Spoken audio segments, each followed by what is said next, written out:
also kono jef yemuta dami dol tuta jele nin dole nata nyola complex auto. Where I was picked up from, somewhere I left there, I came with others to the complex. And those were the ones that took me away eventually. Did anyone appear to be in charge of this particular group? For most of the crossroad, me alanko atene mo kafo nyato nkoti. Mobiji kaito babulu.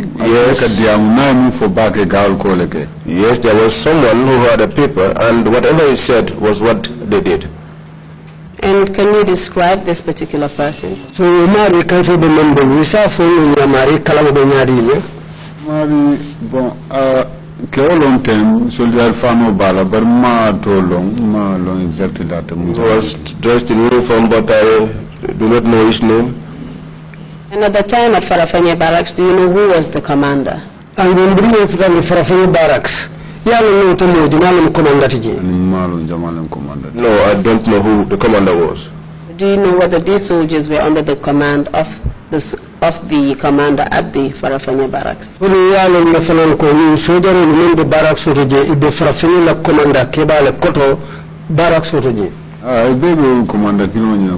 Yes, they were all under the same commander.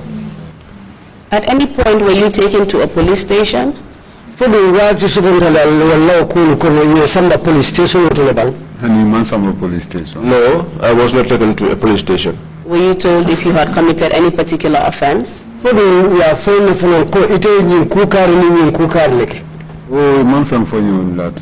they did not tell me anything at this spot. And you said that they dumped you at the back of a pickup truck. Can you describe this truck? Then you should that motor four-wheel drive come fantasy nato mofla kasija then drive katranyato. It's the military pickups which you have the back which is usually empty, and then there's a middle place where people used to sit, which is different from where the driver used to sit. Okay. And where are you told where you were being taken to? Yeah, for December Kandamimba. Campo to barracks or to yes, at the barracks. Okay, please proceed and tell us what happened. When we got to the barracks, they took me inside one particular big building, and they gave me somewhere to sit down. And they all surrounded me and they put me in the middle. Coming for Kaitobo and the individual I said had the paper in his hand came again and asked me, what is your name? What kind of work were you doing there? I gave him everything, told him exactly what it was. And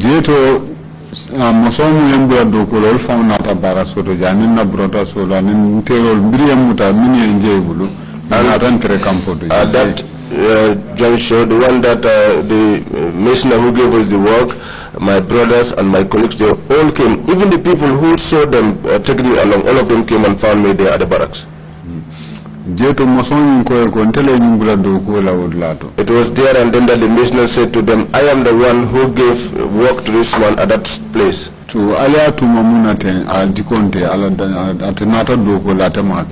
But the accusation that you have leveled against him, that is not something that anyone can associate with his character. He only came here to work.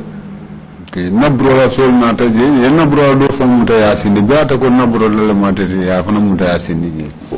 also came, but one of my brothers was also detained there once they realized that he was in fact my brother.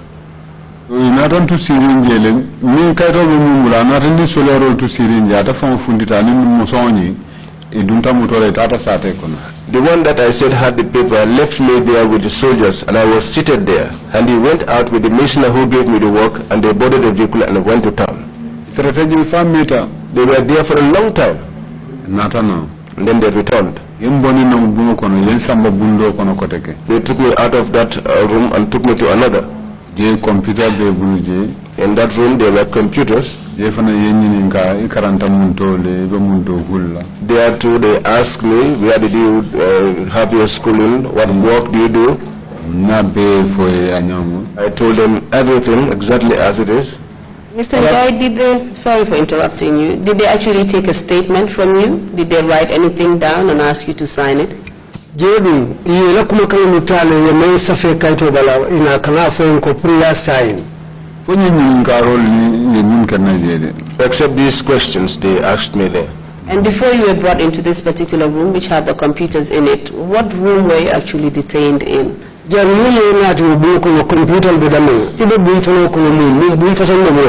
whole ballon thing, whole ballon thing, It's a big hall and it was full of soldiers.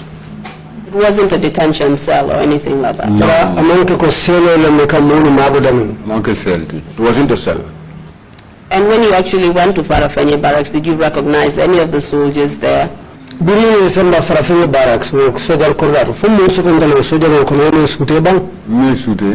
did not recognize them. So these soldiers were actually investigating a crime which they believed had been committed.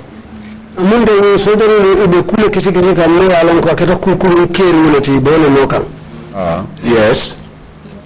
As far as you know, do soldiers normally investigate crimes in society?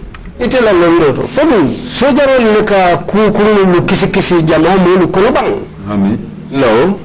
What institution do you know that actually does that work? Police, CID, It's the police, CID, and others. So as far as you are concerned, did they have any lawful authority to interrogate you, arrest you?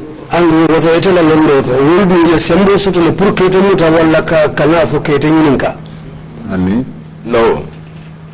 Please proceed and tell us what happened after at the Farafenye barracks.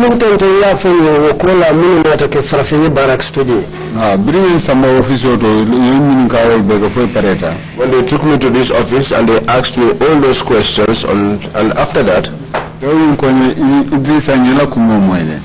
this man told me, Edrisa, well, we heard what you have said. But for us, our statement has already preceded us. Because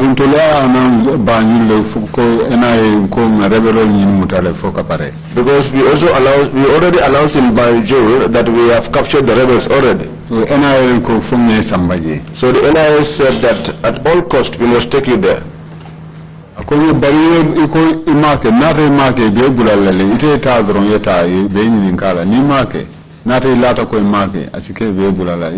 He said to me, but since you said you have not done it, just go there and answer to them.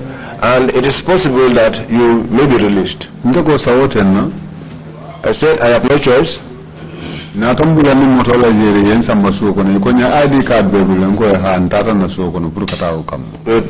onto the vehicle and then they asked me if I had an ID card, and I said yes, and they took me to my house so that I could pick it up.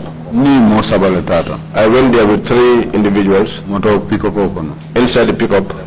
When we got to the compound gate, the vehicle stopped, we alighted and entered into the compound. My hands were still handcuffed. Well,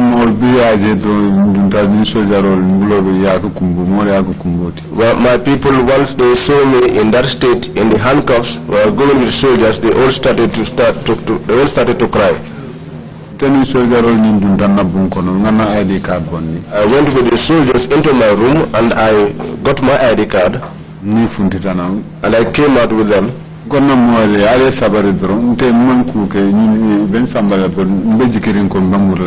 said to them, my people, just take heart, I have done nothing wrong. These people are taking me, but I believe that I will return soon. So that was how they brought me out and put me into the vehicle. And they drove me to Banjul. Mr. Njie, you had already told us that when some of your family members visited you at the military camp, they detained one of your brothers. Yes?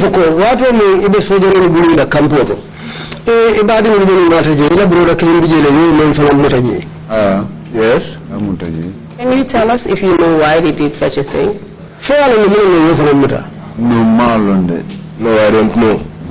And do you know how long he was detained for? No, I'm not going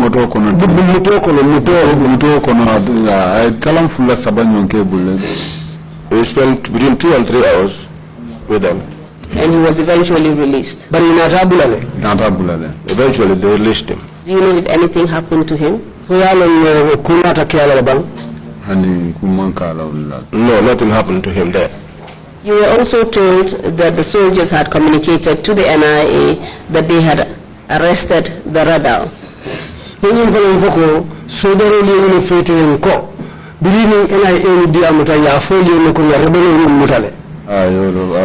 Yes, that was what he told me.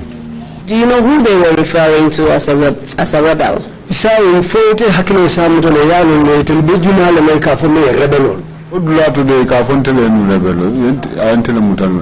that place, I was the one being referred to as the rebel.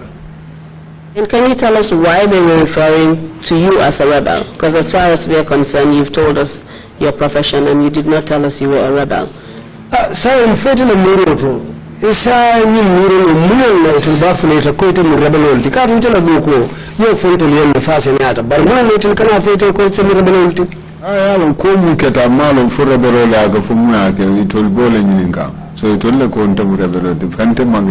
I don't know. Perhaps what happened was caused by rebels, and it was that rebel that, or those rebels that they were looking for. But I know that I am not a rebel. What do you mean by what happened? Your accusation of being a rebel, did it have anything to do with this woman who you were shown and accused of attacking? So for me, it is a katakatu tumi rebelliala and we miso no mataitan dila for men katawala wobe kandro for dalilo ya sa rebello keola ba for men kabu musoni Because the woman, they said that she was cooking inside the barracks there.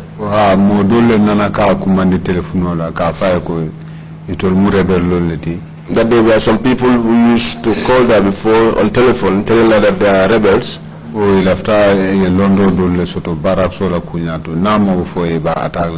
And that they wanted her to disclose some information to them about the barracks, and that if she did not do that, they were going to attack her. So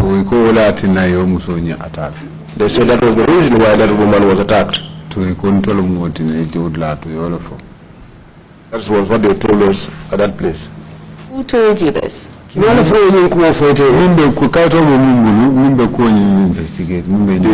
who was investigating the whole issue, the man that had a paper in his hand. So tell us what happened after when they told you you would be taken to the NIA. Did you subsequently get there? NIA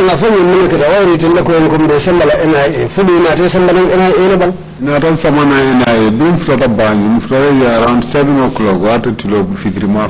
Yes, I was eventually taken to the NIA. When we arrived here, it was around 7. It was almost getting dark. They took me into one of the cells there and they locked it up. How do you know you were taken to the NIA premises? They told me that it was the NIA place.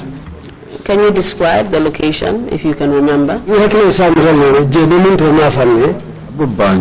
Atlantic Hotel Komaji. High Court Komaji, Komasilom. It's in Banjul, around the behind the Atlantic Hotel and behind the High Court, the back way. And when you got there, were you registered?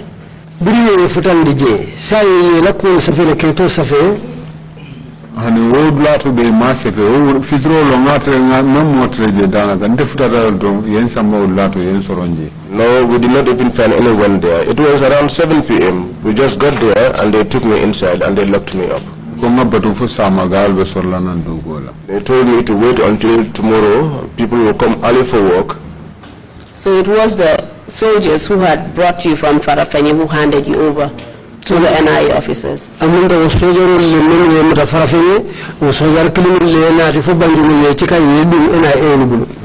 Yes. Okay, please proceed. I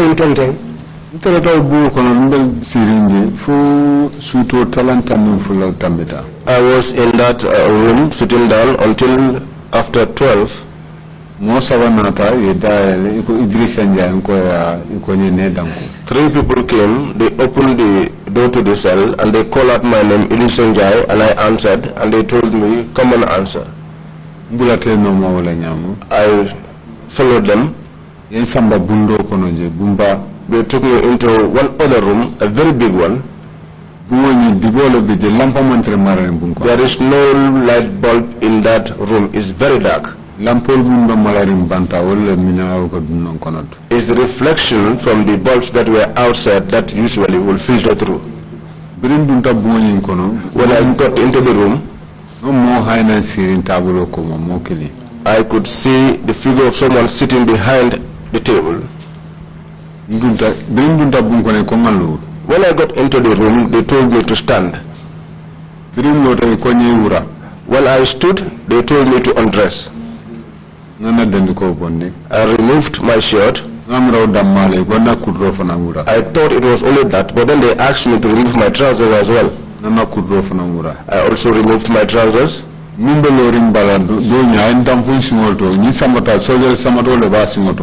The one standing close to me kicked me with his military boots. And when I fell at the spot, he stood on me with those boots on. One other held both of my hands. The third one had wires ruled around his hand.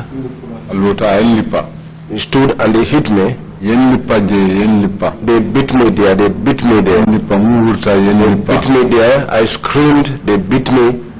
And then he gave orders for the beating to stop. They brought me in front of him, where he was seated at the table. And then he too questioned me. Where are you from? Where did you do your schooling? You are the ones that attacked this woman like this?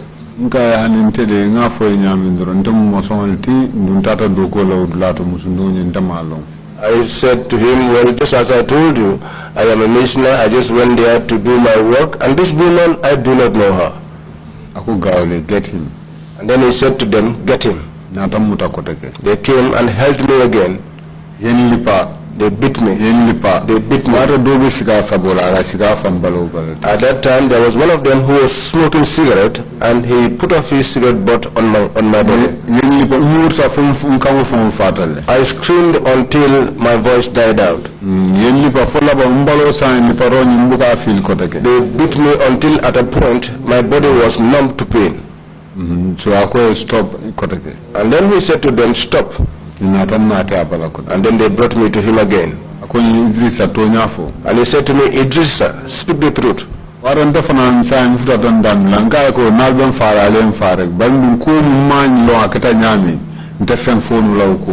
that time, I was so I have reached my last limit, and I also responded to him by saying, if you want to kill me, go ahead and do it. Something that I do not know, I cannot accept it.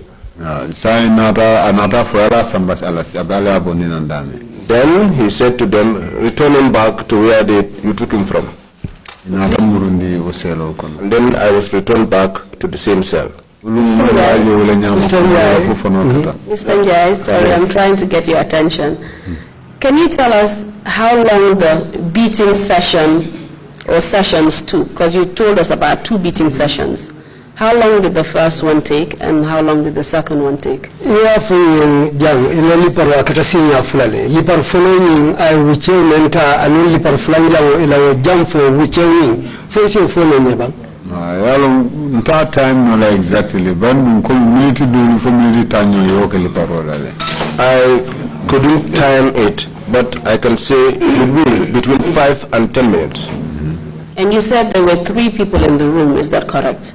And then if you most about Monani, most of Lipakan, no level, kilo level in Tabulocom, Olomuila, Naton Court in Nabili. There were 4 individuals. There were 3 who came with me, and they were the ones that were doing the beating. There was a 4th one who was seated behind the table, and I suppose he was their leader. Very well. And can you describe the one who was sitting behind the table as well as the 3 who were beating you?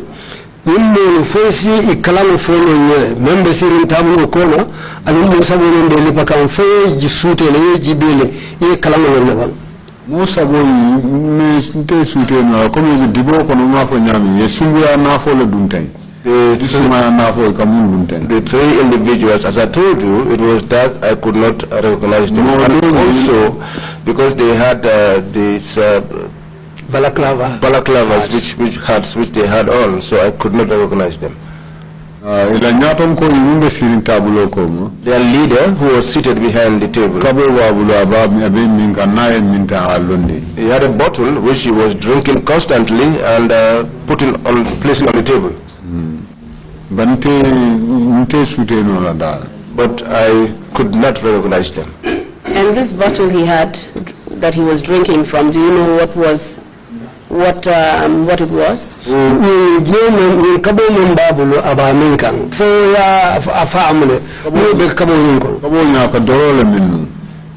drinking alcohol. And can you tell us how you came to that conclusion? I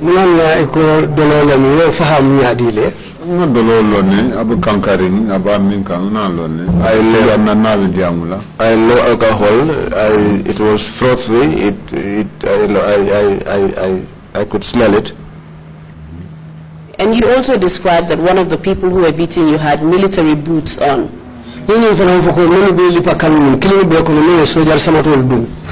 Yes.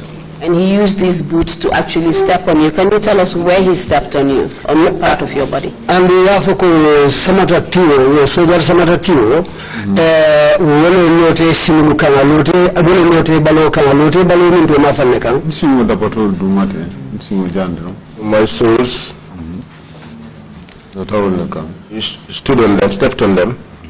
Do you know if he was a soldier or was he an NIA officer, as far as you could tell? In a collection, soldier will be for NIA Bukulala Matidro. No, I tell my uniform, Duntafo, la soldier long. But soldier, some of the common boot, learning boot, some of the Basimoto. He was not dressed in uniform, so I cannot say certainly that he was a soldier, but for sure he was wearing military boots. So they were all dressed in civilian clothes, is that correct? And the civilian yes. What about their physical appearance? Could you tell whether they were tall or short or fair-skinned or dark? I know you said it was dark, but whatever you can remember so that we could identify them, that would be helpful.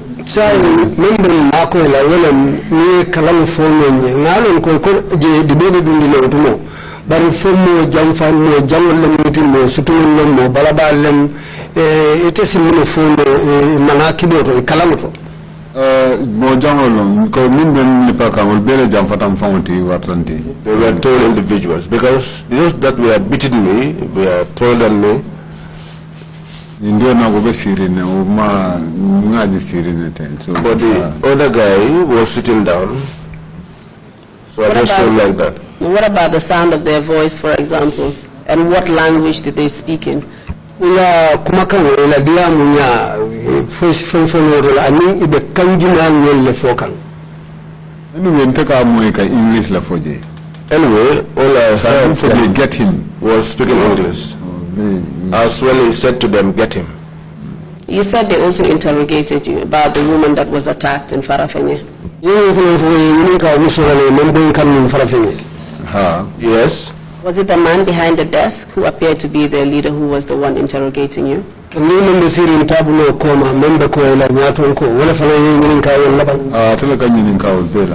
he was the one asking me all of those questions.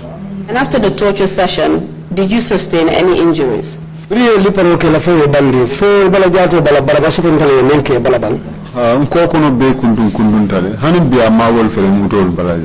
Yes, on my back there were serious lacerations. I still bore those marks on my body.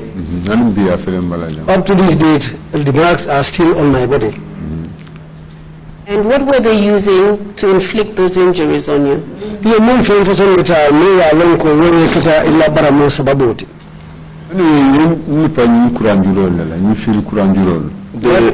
used electric wires to beat me up with. Did all of them beat you at the same time, or were they taking turns to beat you? The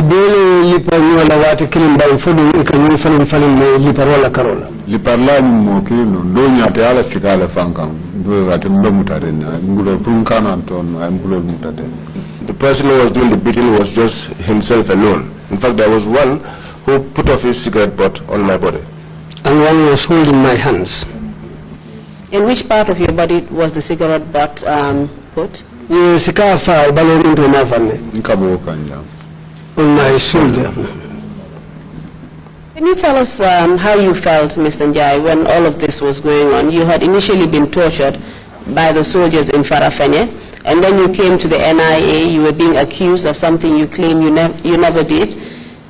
So tell us how you actually felt. Sai ye dunya dile kadu mura to no Farafenye ya wati so ndeje ya foko ine tajire ine tilimbali aje ye nati fanan NIA ina tanyin tilimbali ya lu fanan kiraje sai ye beta nyadile ya je nyadile mtege fudi mwone okay nkamfata le bondo mnenola mtefen nola je boso nkamfa ulu wonte kumbota le fofano keta kamfani mmansi nono. It was extreme pain.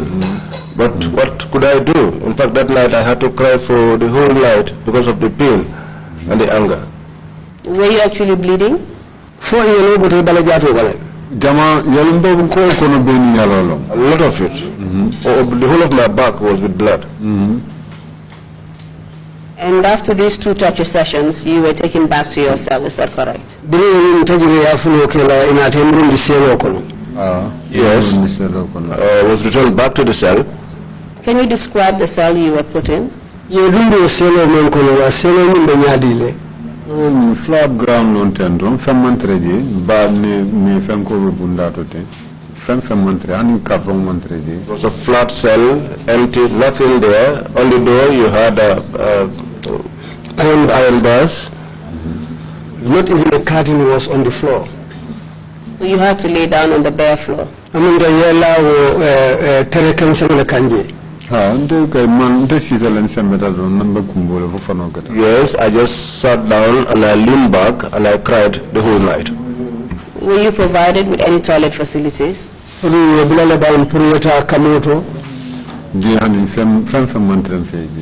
I had nothing with me there. Were you given any medical attention?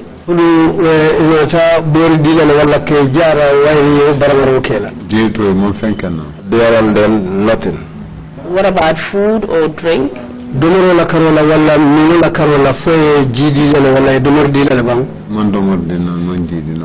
gave me no food, no water. And apart from your torturers, did anyone else communicate with you and tell you anything about why you were there and your legal rights as a detainee?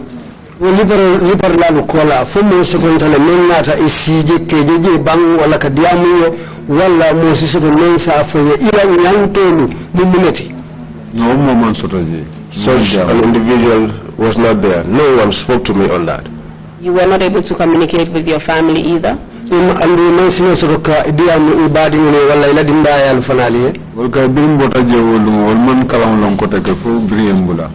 Since I left that day I was arrested, that was the last time they know about my affair until I was released.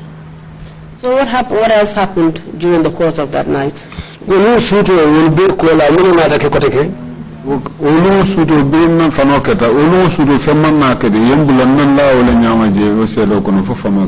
That night nothing else happened. They left me alone and I stayed like that inside that cell until daybreak.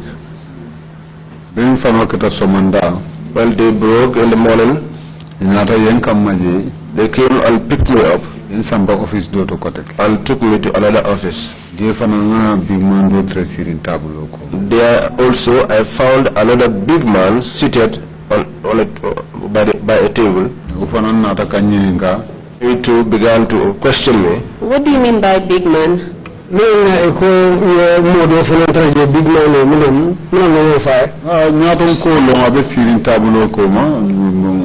were leaders sitting behind. He was sitting behind a table. And he was the one passing instructions to these other individuals, and whatever he told them, that was what they did. Do you remember what this man looked like? He's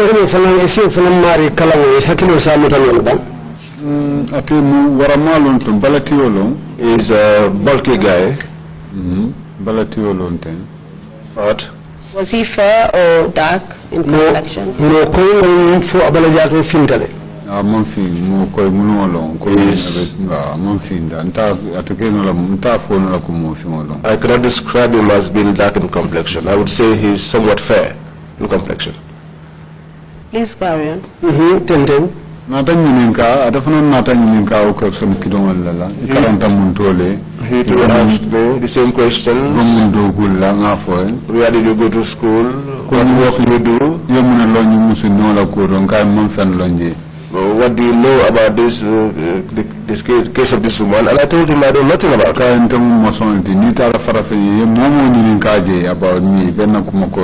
I said to him, I'm a missioner and that's my job. If you go to Farafenye and inquire from anybody, they'll all tell you that that is the work I do.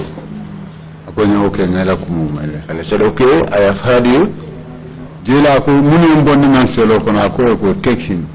That was when he said to those that brought me out of the cell to take me. They came and told me, get up, let's go. And I got up. They put me into a vehicle. They took me, but I did not know where I was being taken to. Branch after mile 2. We took the Banjul highway headed towards Serekunda, but when we got to the mile 2, they took a turn to mile 2. Can we just stop there for a while, Mr. Njie, whilst we just go back to what happened at NIA?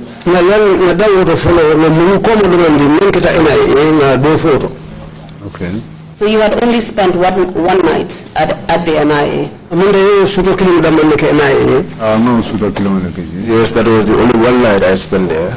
During your interrogations, do you know if any statement was taken from you?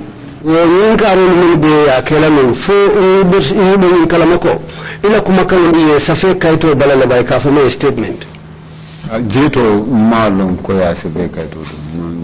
At that point, I do not know if they had taken any statement.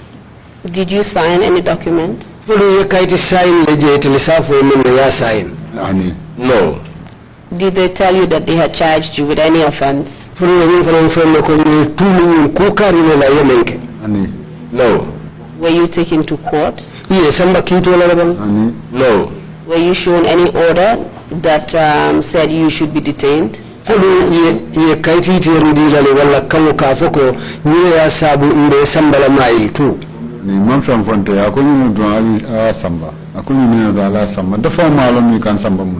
did not tell me anything. All they did was to tell these people to take him. In fact, I did not even know where they were taking me to. But you found yourself at mile 2 eventually? Yes. And you going to mile 2 was simply hinged on the decision that someone in authority at the NIA had made?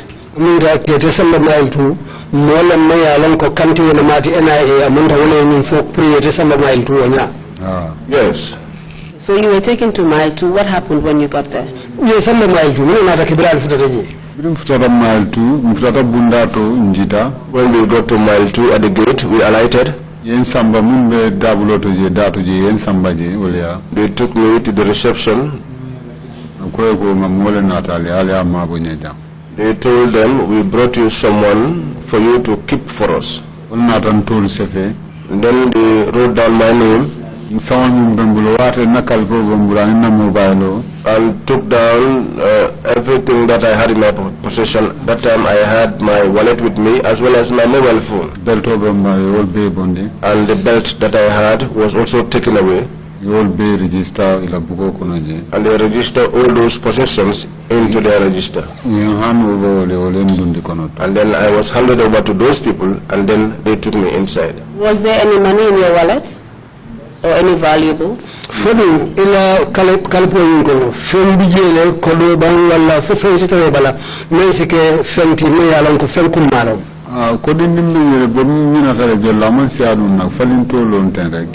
a little bit of money, but I don't remember exactly how much it was. It was just some change. Please proceed.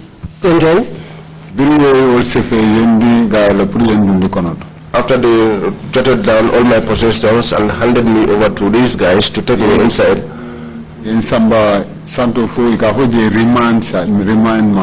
I was taken up, I think that's the place they call remand. Can you describe the place? What is the location within mile 2 so that we can know whether it's the remand wing or not? Mesije kalang fo nene abe mile 2 damen fon sa fam fon remand lambam fo kasola mintono njeti. Mile 2 bunda ni dunta tu. When you get through the gate, mile 2, Bumba follow imara karolate. the first space you have on your left-hand side. It's a big hole, one man cell all level. It's a big hole containing one-man cells. In some of corner to bunding kilimbeje yen bunde olto. They took me to the very corner. There was one small room there. That was where they put me. 2 meter 50, 2 meters square. At a time The length and breadth cannot be more than 2 meter 50 or 2 and 2 Laran meters. tep beje cement laran wote ole beje in tep ya daraje wolo balate. There was a concrete slab by the wall, which was serving as a bed. A sponge killing dena ani mosquito fanko nyinte. There was a little mattress, small mattress they gave me, and also mosquito repellent. Nan lawol to ye senno fanan dina ko nimba kamato tagal na ko kono. That was where I lay down. They also gave me a small bucket. They said if I wanted to ease myself, I could make use of it. Clarify, Mr. Njie, can you clarify whether you were taken to the remand wing or you were taken to the security wing? Alafta bana nsanyanda walam ye somebody man lo fo ye somebody kral to kavra security wing. Yalo jihinde manje blal tolo mbake na. Well, you know, I am not very conversant with the names of the place. It was just according to your description. Normally, the remand wing would be on your right-hand side of mile 2, straight down the road. The security wing is on your left. Ya fo yenu Bubakar walam remind ko sino non bunda kono to kata kono to amunta security wing wala be marakar wala. Ninda marakaro tani ensambol. Well, I was taken to the ones on the left-hand side. Yeah, and the security wing also is characterized by the individual cells, the one-man cell, which you call it. And the security wing karola ni mokili selo lebo ko ila foro ya itandiyemi. Okay. If you were at the remand, you would be sharing cells with a lot of people. Ni bani remind ibe rumur jama dole dundi la bun kono kili kono. Ani nyima manko do ni one man cell be dabila. This was actually where the one-man cell is. So tell us how you were detained and for how long you were detained there. Sha la fonye ye sindi je nyari le ani ye wati jelle ke mutoko no je.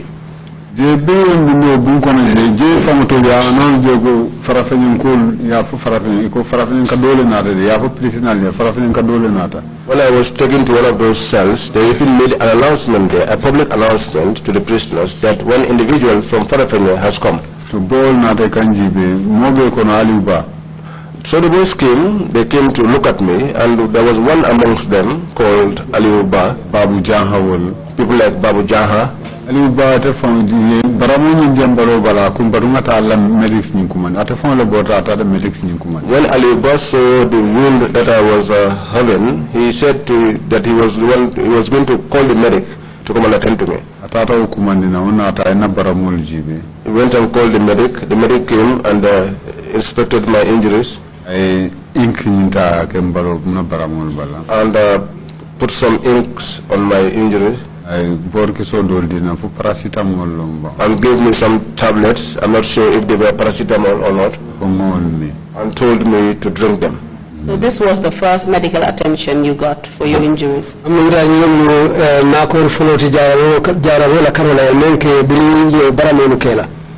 Yes. And who was Aliuba? Can you describe him more for us? Aliuba soldier long, grab farafin water 9 long, Carni football over Kenya, I take a diamula, Kabu comment, Kam, Philo Murunga. Aliuba was a soldier.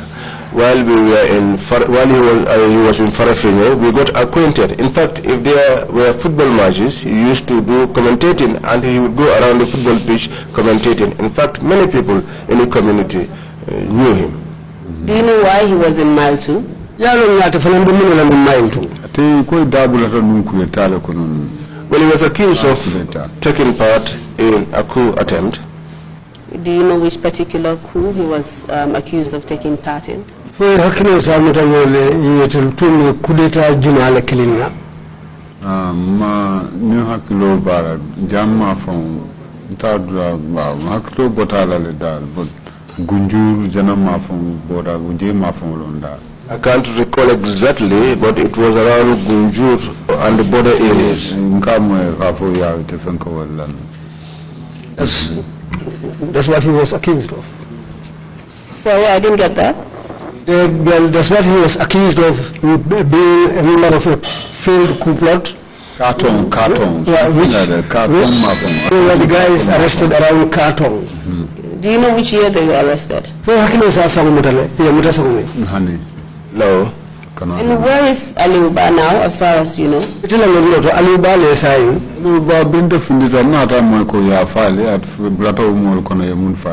When I was released, I got to hear that he was among the people that were executed. When were they executed?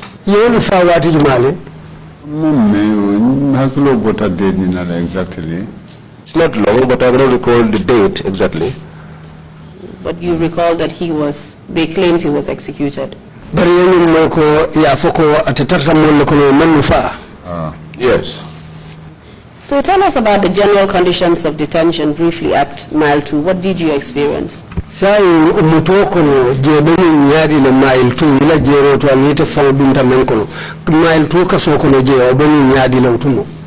Mile 2 kazokono wazo fu batam beje domoro nintamo bolomoro ni mambetea. It was a lot of hardship. The food condition was not good. Comfortable. Our place of sleep also was not comfortable. I was there. In fact, there was a day I experienced diarrhea.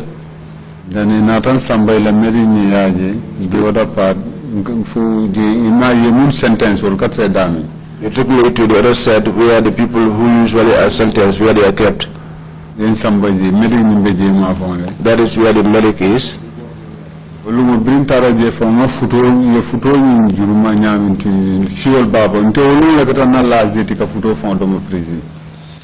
was taken to that place, that was the last day I ate couscous there, because when the couscous was brought in front of me, a lot of flies were flying over this food.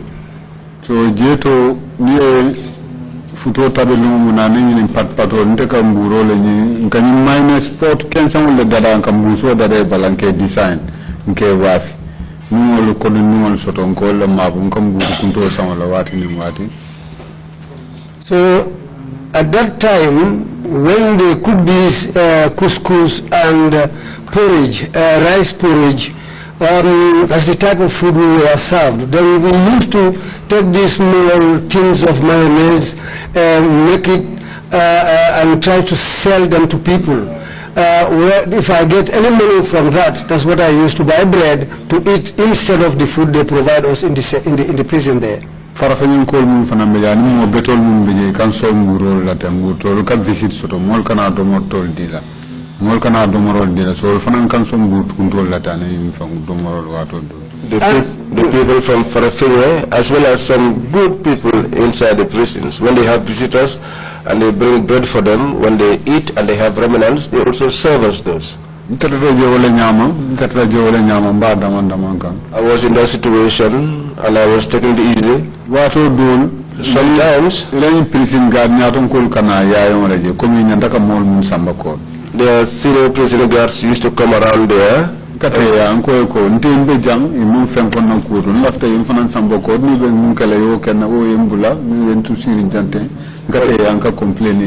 times. When they come on those visits, sometimes it's when they are preparing to take people to court. And I used to go to them and complain to them that I have been here, nobody has said anything about me. I also want to have my day in court. I spent about 5 months in that state, just sitting and waiting. One day, one particular woman came there. It's a neighbor in Farafenye. Bori, security officer dole. Bori, and she was married to one of the security officers here in Combo. Prison can visit. She came to the prisons to visit me. I was very happy that day. I said to myself, now my people will know my whereabouts. Because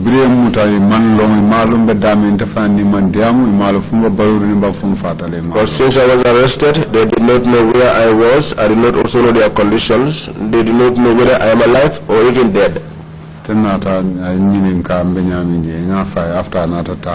She came and asked me how I was faring so far there, and I told her, after which she left. One day, as I was sitting down during the month of Ramadan, they came and they called out my name, Edrisa Njie, and I answered, and they told me to come and answer. That was the day that they put me into a vehicle again and took me into Banjul.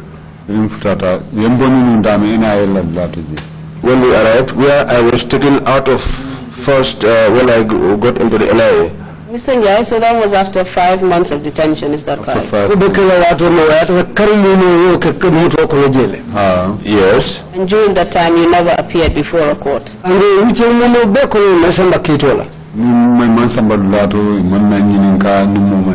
They took me, they didn't take me to court, they did not ask me, and I did not speak to anybody. So where were you being taken to this time? They took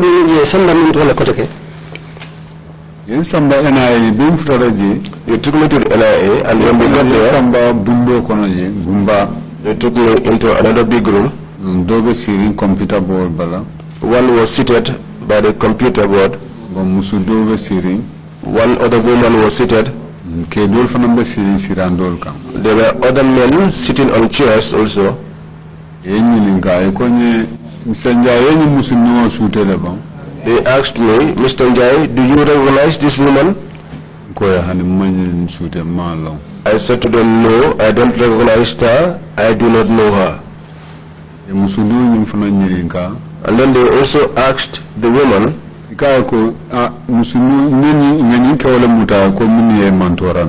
they said to her, well, this is the man that we arrested as part of the people who attacked you. Do you recognize him?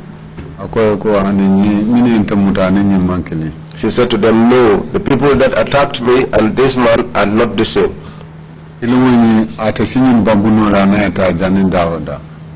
One of them can even carry this man on his back and move it into anywhere. The other one is fair in complexion and is a hefty man also. And that all of them were dressed in black and they had black balaclavas over their faces.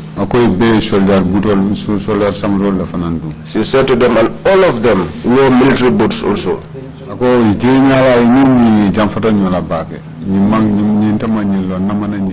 She said to them, their physique and this man is totally different. I have never seen this man. I have never known this man.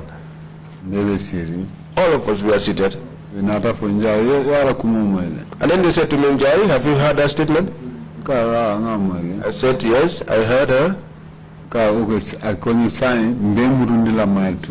Then they said, well, now we are going to return you back to my home. We are going to release you, but before that, we must have instructions from our leader. Mr. Njie? Mr. Njie? Yes. So the NIA asked you these questions, or asked this lady the question about whether or not you were the one who attacked her after they had arrested you, detained you, tortured you, and you had spent 5 months at Mile 2. Sai ile ka roke itala ani musu fananata diamu biri yemuta ye tajreya ye samba Mile 2 kasola ya karimu kije wokola lo diamu natake. Yes, all of this interaction happened after. So you had been punished literally for something that you never did. Amunta yete tilimbali akula ete forma mbaramen. Yes. And they hadn't even bothered to investigate at that stage. And imahani na muta kusobe tipuka ko kisi tonya otembo. No. So the woman was then able to identify you and say you were not the one who attacked her. And the Musoy Nata Kumusini ko Itemantara Itamankamoti, many yata boinkan. Yes. Were you able to tell if she was the same woman that was lying on the floor injured? Ila cross road fo ate musu kilini wala be lari min buma indi yelondi man kuntu min hanfo ko yelo babala wala muso ni ntamalong. You know, I don't know the woman. And by the time I was seeing her, she was lying down. And now I found her seated. I never knew him. Definitely I do not know whether it's the same woman or not. I definitely don't know her. How did the woman react to you having been arrested and detained because of her? Musonyi mfano anata dunyadile ayata nyadile puru yete muta yete sorong atela kuwa kama Musonyi balafa sudonye karo blato from balafa sudonye la diamunya itande kwa balafa sudonye le. She was sorry for me. In fact, the manner of speech can tell you that she was very, very sorry for me.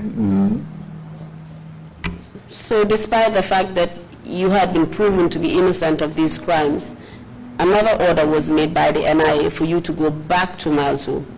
Muso la diamo ay kuita ndinyemi kuita mantara munko mun ya bunkang ala balafa fana itando be kola nyimo nata fokoteke yete murundi mile 2 kasola. Yes, and they returned me back to the Mile 2 precinct. Did they provide any reason why you should go back? For the dalila fulo muno itanyanda tala Mile 2 kasola. Akonye mbebulale akubari fonga ya maroso na keba maya. He said, we will release you, but before that we must have instructions from our leader. That was what he told me there. Did he explain who that leader was? No,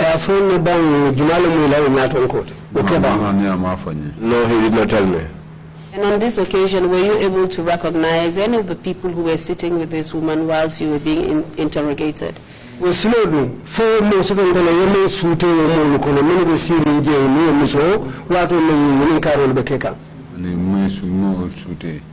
I could not recognize them. Do you know if they were NIA officers? NIA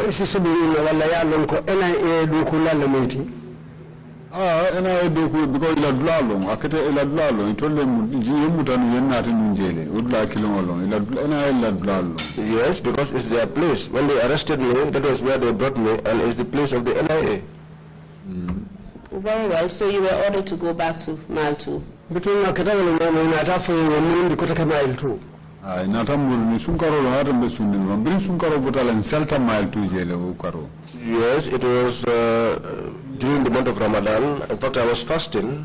In fact, we were there until we prayed the fasting, the prayers at the end of Ramadan in prison. Brin salo tambita. After the prayers, Natan kamaje nindo mbesiri ndoro nata koteke ko Edrisa Njie. They came to pick me there. I was there sitting one day. They came and called out my name, Edrisa Njie. Nata ikafu Jiso. The one that came, they called him Jiso. He came and called me. And who was he, Jiso? Jiso, prison guard. He was a prison guard. I used to see him there frequently during those times. He was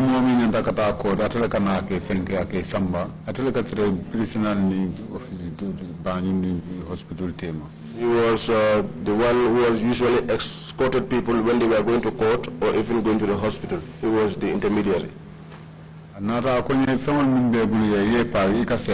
He came to me and said, pack all of your belongings, you are going home. I was very happy and also saddened at the same time. At that time, I had one book with me. I went and picked it up. Then they took me to Banjul. Can you tell us why you were sad? Balafani nimu dalita prison je be condition mun kono je sa ndabina sela ngol tuje odla balafa bage. The sadness was a result of the fact that I was there with people whom I have gotten acquainted to all this while. Now that I was going home, I was thinking about them and the condition that they will have to endure in my absence.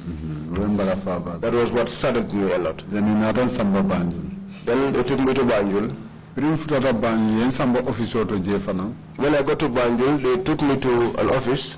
Big man do I found one big man also sitting on a chair. Mr. Gomez leti. He said his name was Mr. Gomez. Another number sefe gamsel number adina. Then he wrote down a gamsel number which he handed to me. Kunjai sign be bulalale. He said to me, Njie, well, now we are releasing you. I appeal to you to forgive us because the reason for your arrest, we have found out that you have not done it. We are appealing to you when you return, when you go, please don't narrate to people the condition of the prison. I $100 bonde adina. He took out $100 and gave to me and said to me, use this as your fare money. He wrote this number down and gave me the paper and told me that if you should experience any hardship at all, call me. Mr. Njie, can you just write the number down? The usher will provide a piece of paper so you can just write it down for us. Investigation. Mr. Njie number ilafta yole safe iye kaito bala member kaito natile wala kakuno tamandi jangi. Please don't say it on the microphone. He'll just write it down. Kana fu microphone to de ataba number ni safe lale kaito be sura la number lale wairi kiski no fo eke. Okay.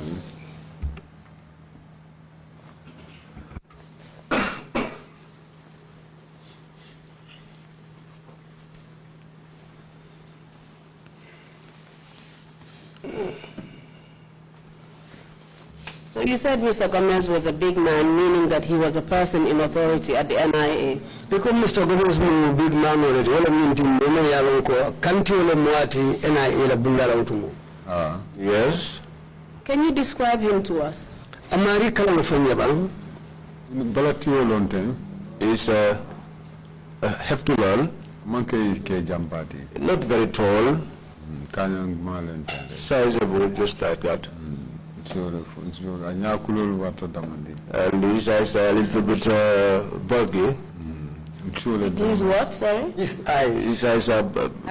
Big, yes, sort of, yes. I have never seen bulky eyes. All right, what about, was he fair-skinned or dark? No,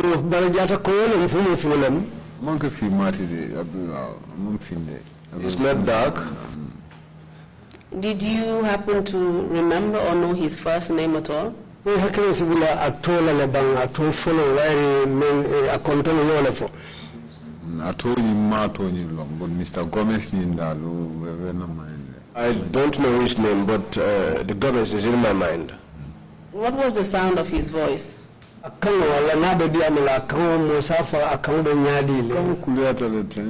had a heavy tone. And how did you know he was Mr. Gomez? Did he tell you? Mr. Gomez He told me he himself. He wrote his name. I gave me the number with his name against it. He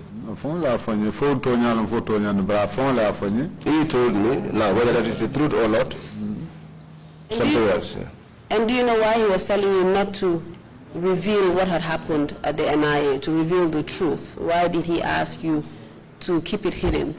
No, ila mira roto. I knew for ko Njie isaka kunote pro ikana kumo sata banta. I don't know the reason for him telling me that. Do you know whether they wanted the public to know what happened to you? Fodu asikayinti ila mira roto umma lafile jamaa muli yalo menketetela. Yes, they don't want the public to know what has happened. That was why they told me not to narrate it to anyone. And what did you do? Did you do what they had instructed you to do?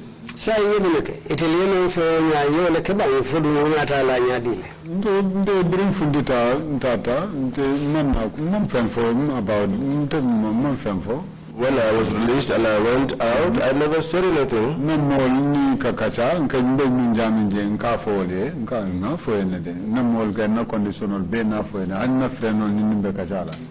Well, but for my people and my friends, when we are chatting, I usually told them exactly the conditions that I saw there. Some of them even suggested to me that I should take them to court.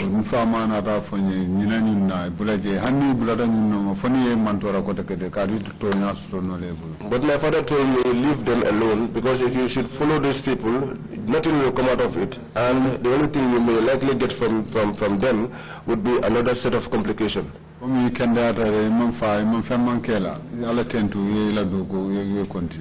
you are well, nothing happened to you, you are not dead, thank God and just continue on with your work. And that was how I forgot them. And why do you think your father advised you to leave sleeping dogs to lie?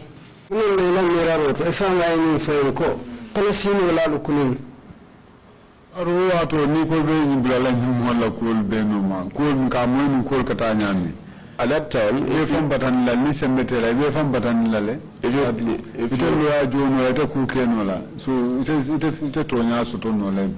if you wanted to go after these people, we all knew what was happening in the country, especially if you are not someone that is very powerful.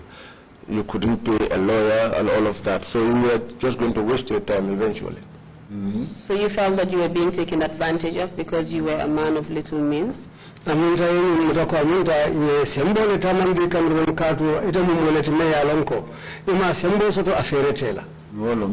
was it. And the NIA were just too powerful for you? That is it. Can you tell us what impact this whole experience has had on you? To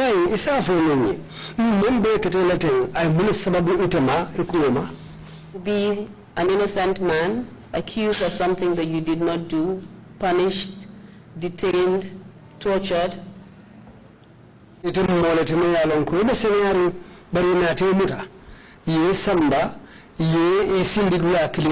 amanna dawla yesron andu bekono ye tajriya ye tilimbalia ye kulu kela barbutu hanimbi anata lawnya.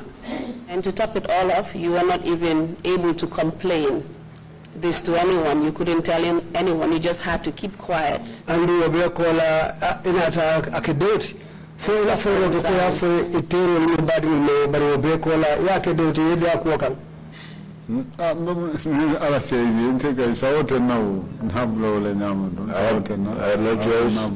So I just left things the way they are. The pain was too much.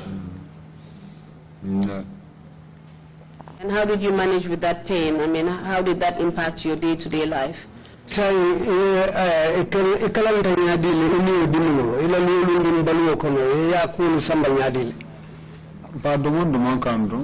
Taking it easy. Taking it easy.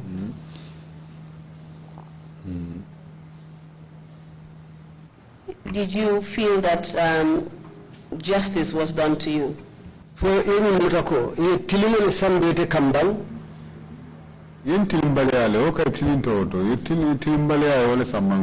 was no justice. What happened to me was injustice.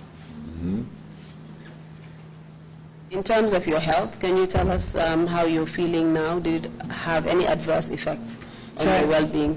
Ina jata kende ala karola fosilang akunin kukela le meya lonko asike jata kende nasoti wala asike kuti meya lonko ila taranya jato ila kende fai kunasi ndijele man kuran soto je ngana abam fenkara mawol mun dambara jangol kola nkoto janje dimo domandin karti je watni wati je fombe limbirlen domandin. No, I don't have any, I did not pick any disease from there, except my back, where I suffer some injuries. Once in a while, I experience some pains there, but that's just about it. And thank you very much, Mr. Njie, for telling us your story about just an innocent man being victimized by the NIA who acted in complete impunity.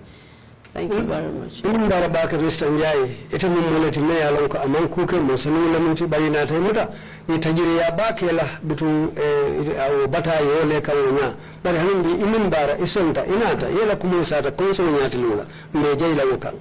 Baraka. Mr. Chairman, thank you very much. I hand over the witness to you. Thank you, Council, and thank you, Mr. Njie, for coming to testify before the TRRC. Chairman Council Numbara, but I am Mr. Njie from Numbara, Puru Isonta, Kana Sedearo, La Commission Yatilula. I'm sorry that you had to endure so much at the hands of the NIA. Say Haketu, ye Tajirea Baleje, Yabatabata ki NIA Bulu. Apparently for no reason. And we are Manaki Dalila Kante. Commissioners, if you have any questions to ask Mr. Njie, please indicate. If not, Mr. Njie, if you have any concluding remarks to make, please proceed to do so now. Sayangwari Commissioner Momo Sotomembe Kala, Mr. Njie, if I'm ila kumweba kumfala kumakamu menula, wela filamen fula Gambian kuni sayi, if I'm sitting wela kumakamu sindi monuma. What I want to say prisonal is not going to be long. What I want to say is that the prisoners, the government has to look into their affairs and also have some sympathy for them. Because some people are incarcerated for crimes that they have not committed. Some are also there who do not have the means to secure the services of a lawyer. And also the prisoners, they are citizens of this country and they are human beings. The prison, the people that are there are people who have regretted their actions. Some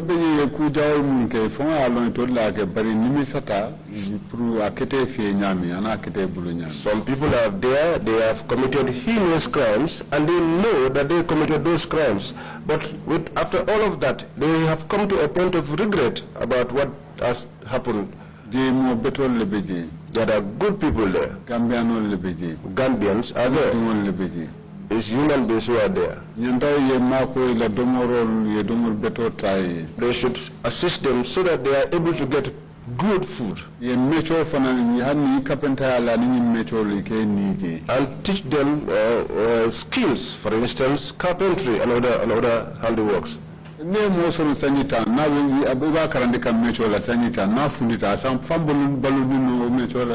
you incarcerate someone for 10 years and you are teaching that person a trade, obviously when that person comes out, that trade will be something that that person can use to benefit himself.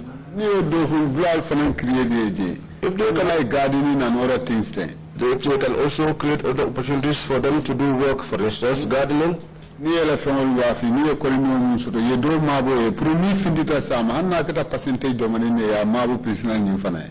when they sell the produce from that gardening, they could keep a part of it even as monies for those prisoners, so that by the time they left prison, they would have had something to start off with.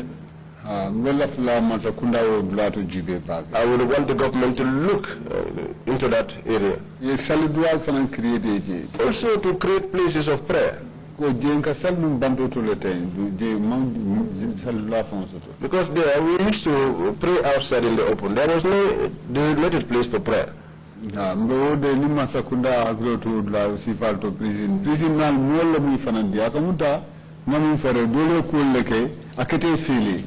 Prisoners are human beings, and just as I said earlier on, some people did things which they eventually got to regret. Someone can commit a crime or do something which is very serious.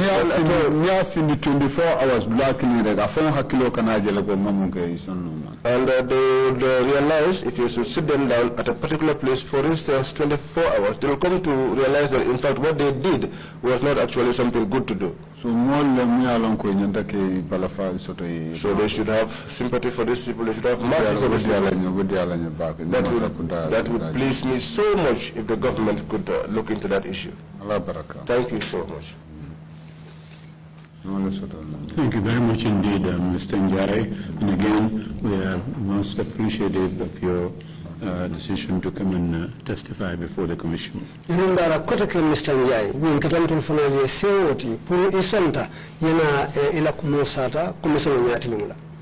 and thank you also for the good advice that you have just made in your final remarks. ndo numbara la fana inata ni yamar kan kando ni futan ila kumukum fadulato. Thank you again for coming to the commission. Numbara bake pour kana kanyil fo commission nyati lumla. We'll take a lunch break and come back at 2:30.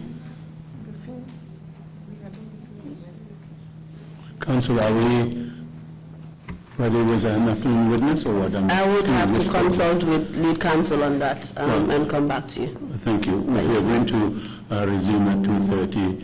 And if you're going to have an afternoon session, we will make the announcement later on. But for the moment, thank you so much, Mr. Njie. And the meeting is adjourned until maybe in the afternoon. Thank you. Mr. Njie.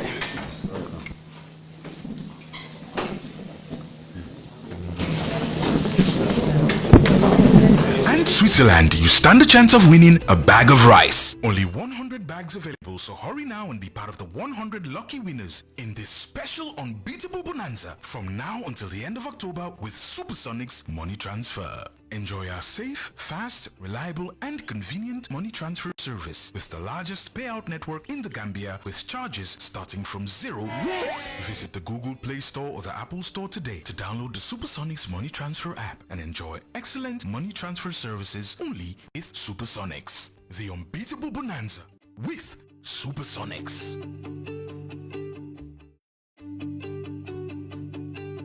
Supersonics Money Transfer is giving you an unbeatable bonanza from now until the end of October. Yes! From now till the end of October.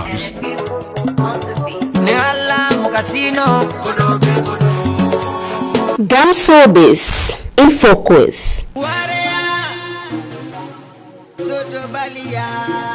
with Kaliru Banjang every Saturday from 8 to 10 p.m.